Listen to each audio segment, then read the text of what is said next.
Bincang Kopi bersama Boni Oldham Romas dengan saya, Chef Michael.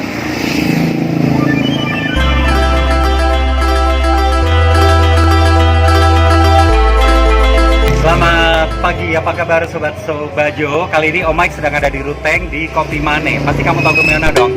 Nah, sekarang karena sedang ada di Kopi Mane, ada di Ruteng, kali ini saya memang mau ketemu dengan Om Boni Romas. Itu salah satu yang mencetuskan bagaimana Kopi Manggarai ini akhirnya punya identifikasi. Ayo kita ngobrol. Ya, kita nggak bersentuhan nih Om, masih apa namanya physical distancing katanya. Ini seneng banget akhirnya bisa sampai di Ruteng dan ketemu dengan Om Boni. Mau ngobrolin kopi. Kami ini kan di Labuan Bajo, kopinya kan semuanya dari Manggarai Om. Nah, boleh diceritakan nggak tentang masyarakat MIG, terus kemudian tentang identitas geografi tersebut juga.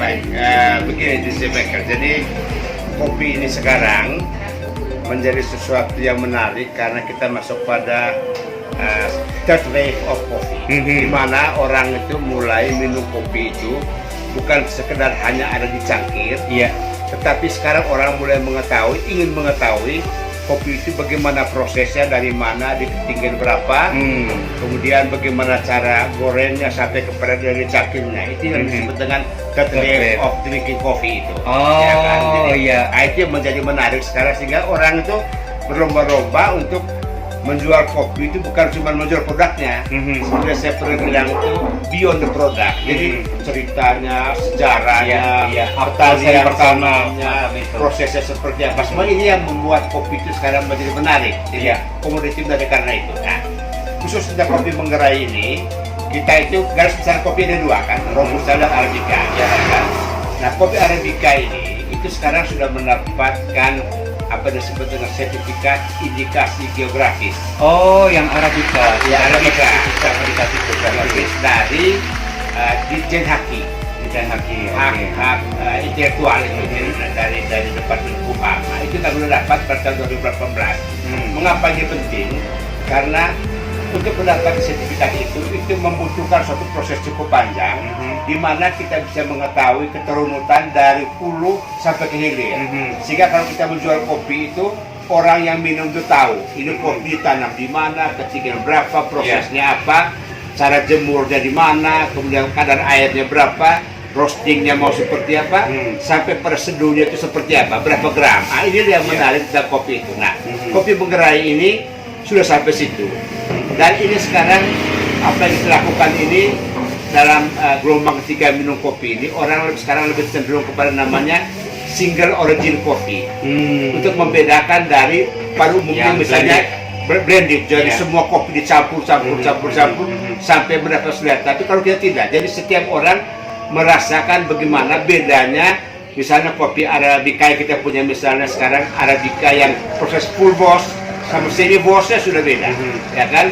Arabica yang proses honey beda, apalagi varietasnya. Ada Arabica yang S795 yang sekarang merupakan populasi paling banyak. Ada juga Yellow Caturra yang asalnya dari Kolombia, itu Yellow Caturra. Dan ada Juria, itu kopi yang paling tua yang ada di Manggarai ini, jenis Arabica sejak tahun 37. Jadi semua ini menjadi cerita yang menarik tentang bagaimana tentang kopi Manggarai itu.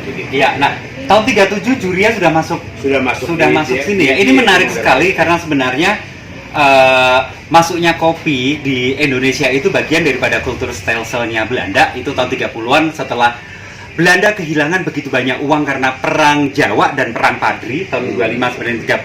Akhirnya mereka punya sistem yang namanya kultur stelsel, penanaman atau cultivation system, menanam produk-produk yang bisa diekspor. Nah, salah satunya adalah kopi. Ternyata 37, ini saya nggak sangka ya, 37 sudah masuk ke Manggarai. Itu nanti kita bahas dengan segmen yang lainnya lagi, karena saya lebih tertarik bagaimana the third wave of drinking coffee itu akhirnya merubah pandangan orang terhadap kopi tersebut, bahwa coffee is not only for drinking, but you have to understand the culture and then also the origin of coffee. Dan ini menarik banget. So, apa tadi namanya, identitas geografis, sertifikat indikasi geografis. Oke.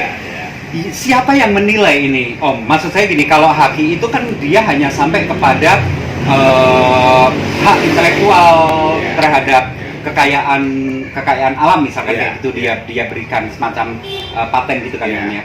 Nah, tetapi siapakah yang bilang bahwa oke, this is kopi Manggarai itu dan berhak untuk memiliki identitas tersebut? Itu dari mana? Apakah dari Departemen Pertanian? Jadi gini, intinya bahwa begini, kopi yang diajukan untuk mendapat indikasi geografis itu kan berarti gini, dia pasti mempunyai keunikan karena indikasi geografisnya. Misalnya curah hujannya, arah tanahnya, kemudian jenis tanah seperti misalnya ini kan kita tanah vulkanik nih. Beda dengan yang tidak vulkanik. Kemudian curah hujan seperti kita punya ini berapa, itu akan beda dengan kopi yang sama di tempat lain. Demikian pun misalnya budaya masyarakatnya, bisa kopi yang sama karena budayanya berbeda, bisa di tempat lain berbeda. Karena treatmentnya jadi berbeda kan? Jadi itu budaya, kemudian ketinggian, prosesnya, pohon pelindung, hara tanah, semua itu semua mempengaruhi cita rasa kopi. Dan ini hanya unik di sini. Makanya disebut dengan indikasi geografis. Nah, untuk bisa mengawali itu, kita harus beri sampel dulu, harus di cupping test dulu, untuk menguji apakah memang kopi ini layak untuk diajukan sebagai berapa sertifikat itu. Karena kopi yang dapatkan sertifikat itu hanya yang bercita rasa tinggi.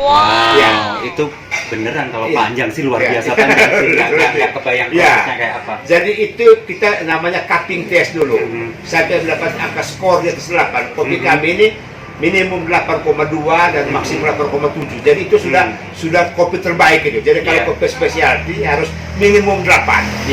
Dan itu pada tahun 2015 kopi ini oleh Puslitkoka, Pusat Penelitian Kopi dan Kakao Jember itu memberikan nomor 1 untuk kopi Manggarai untuk Indonesia, ya kan? Itu adalah. Lalu kemudian setelah itu kita harus buat yang namanya buku persyaratan. Mulai dari sejarahnya bagaimana. Ada ujian bukunya, ya kan? Bukunya. Jadi semua hasil tes tadi itu kita harus pegang lampiran. Kopi ini cupping test begitu pakai lampiran. Tetapi bagaimana ceritanya? Bagaimana cara petik, hanya petik buah yang merah? Bagaimana mereka itu sortir, memisahkan yang ngambang, ditaruh di air di kontainer, yang ngambang itu kita pisahkan, hanya ambil dan tenggelam. Habis itu on the same day kita harus pulper itu mengupas kulit merahnya. Kemudian dari situ ada beberapa pilihan proses. Kalau yang pamannya full wash itu berarti habis dikupas kulit merahnya, dicuci, lalu dimasukkan di karung untuk difermentasi. Minimum 24 jam, maksimum 36 jam.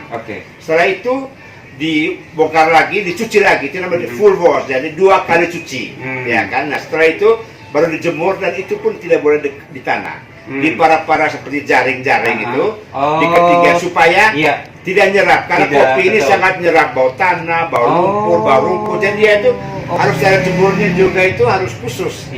Karena bagi yang cupping itu ketika kita jemur tadi buah, ini bau tanah ini. Jadi it's not that simple ternyata ya. Saya juga baru tahu kalau ternyata kopi itu ternyata absorb bau-bau yang jelek. Sekejap aja pengharum ruangan atau di mobil, begitu bau jelek kita taruh kopi aja, semua itu dia akan absorb di kopi itu. Itu adalah. Lalu kemudian sampai di situ, itulah yang kemudian setelah dijemur, lalu kemudian kadar air diukur. Yang standar adalah maksimum 12% kadar airnya. Itu yang siap untuk di roasting. Simpannya pun lihat tadi tempat saya itu harus dalam kemasan karung yang bagus. Double cover, jadi ada lagi plastik dalam. Dan tidak boleh nyenggol langsung dengan apa? Dengan ubin atau dengan dinding. Demikian rupa jaga supaya dia itu bisa bertahan, ya paling 1-2 tahun lah. Karena ini kan kopi tidak setiap, itu kan setahun sekali panen. Nah, semua perlakuan ini harus ditulis di dalam buku persyaratan itu. Lalu kita akan diaudit. Betul nggak kamu punya proses seperti yang kamu tulis itu? Kalau papanya itu dilanggar, maka kita akan diberi peringatan. Paparan dari Om sih luar biasa, apa ya, epic dan patriotik, karena bukan hanya sebuah pekerjaan technical sifatnya, tapi juga menyangkut komitmen yang luar biasa tinggi, memastikan bahwa setiap proses itu memang benar dilakukan. Terus kemudian juga saat yang sama juga masih harus punya sense of art, you know, because it's not only drinking coffee, it's how to enjoy it, understand the process, terus kemudian making it as part of our life. So it's not about the coffee, it's about the life. Saya rasa itu dulu Om, nanti saya akan tanya-tanya lagi, saya akan mau ikutan proses ketika roasting dan sebagainya, cuman kayaknya waktu harus segera pulang ke Labuan Bajo, ketemu dengan Komodo lagi. Om Boni, terima kasih banyak sudah kasih waktu kami untuk bisa lebih mengerti lagi tentang kopi.